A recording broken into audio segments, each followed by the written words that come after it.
Ashamaa harka fuun hordoftoota keenyaa qophii keenya irraatiin seenaa nam jabaa biroo qabannee isiniif dhiyaannee jirra.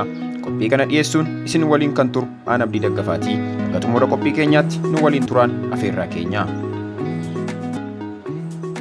Tokkichi kaaba Afrikaa tokko dubbatee kuma raasu abbaan kennaa hundaa yoo gaaris yoo ammeenyaas eenyu keessa hin gitne Ameerikaa fi michoota isheetti bowwoomataa Arabootaa fi biyyeessa ammoo akkaan kan qanansiise. Hojiin isaa murna tokkoof shororkeessaa murna tokkoof ammoo gaarii xinnoo dubbatee guddaa kan hojjetu biyyeessaa fi Afrikaa bilisa baasuuf rafee kan hin bulle qabeenyii fi lafti Afrikaaf ta'uu qaban ejjennoo isaa kan ture. Kaayyoo isaa xiqqeessuunis biyya isaa bilisa kan baase. Beenyaan dadhabbii isaa garuu du'aan kan kafalamte waa'ee Muammar Gaadaafi waliin ilaalla.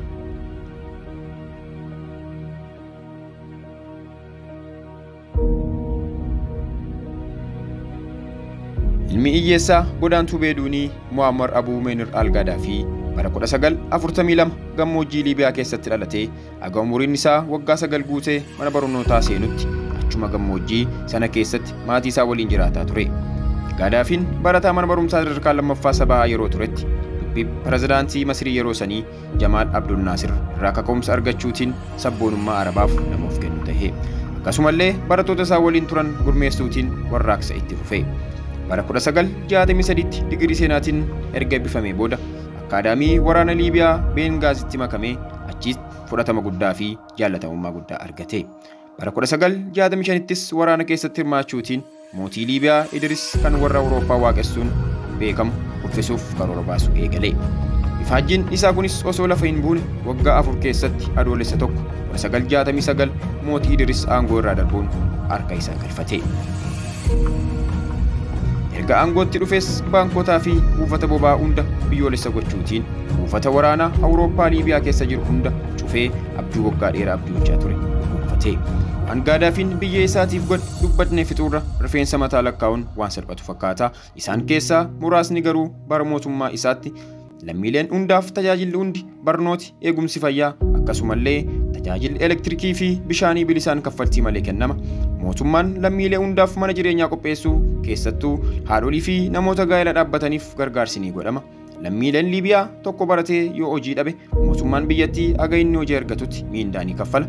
Lammiileen Liibiyaa gaa'ela dhaabbatan mana jireenyaa akka ijaarrataniif diinaara 60,000 yookiin doolaara 50,000 mootummaarraa ni argatu.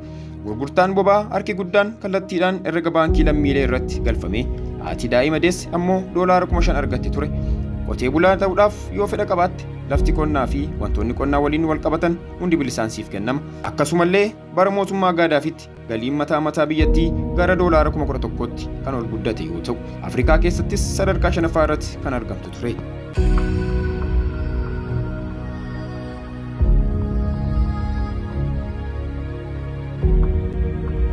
Gaadaafiin erga aangoo qabatee gareewwan shororkeessummaa fi sirnoota adda addaa kanneen akka Iraan, Iraaq, Sooriyaa, Yugaandaa, dhaabbata bilisummaa Falasxiinii fi gareewwan xixiqqaa ishee jala jiran akkasumas waraana Rippaabilikaan Haayilaandii dabalatee deeggarsa cimaa kenne.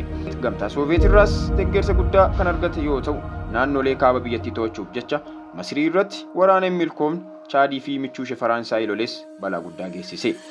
Gaadaafiin US waliin taateewwan hedduu kan kakaase yoo ta'u isaan keessaa tokko Ameerikaan eebila 15 bara 1986 waajjira muummee isaa Tripoolitti argamu irratti boombii haaloo ba'uuf akka dhoostu taasiseera. Bara 1988tti ergamtoonni basaasa Liibiyaa balalii Pan AM Flight 103 irratti boombii dhoosuun namoota 200 ajjeesanii.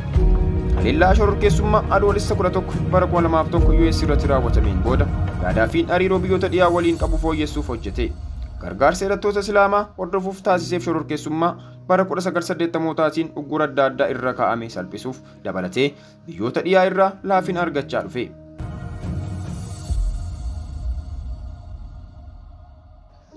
Kanumaan wal qabatee bara 2011 maqaa qabsoo Arab Spring jedhuun Liibiyaa keessatti jeequmsi siviilii guddaan Gaadaafii aangoo irraa kaasuuf kaayyeeffate ka'e.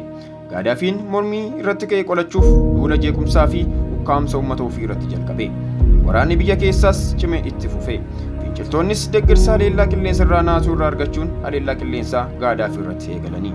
Waraanni biyya keessa ji'a 8 boodaatiin Gaadaafiin magaalaa dhaloota isaa Seertee keessatti finciltootaan booji'amee osoo hin turin ajjeefame.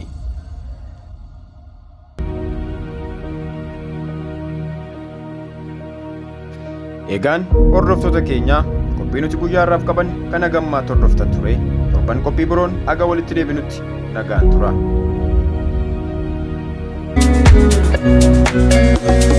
Thank you.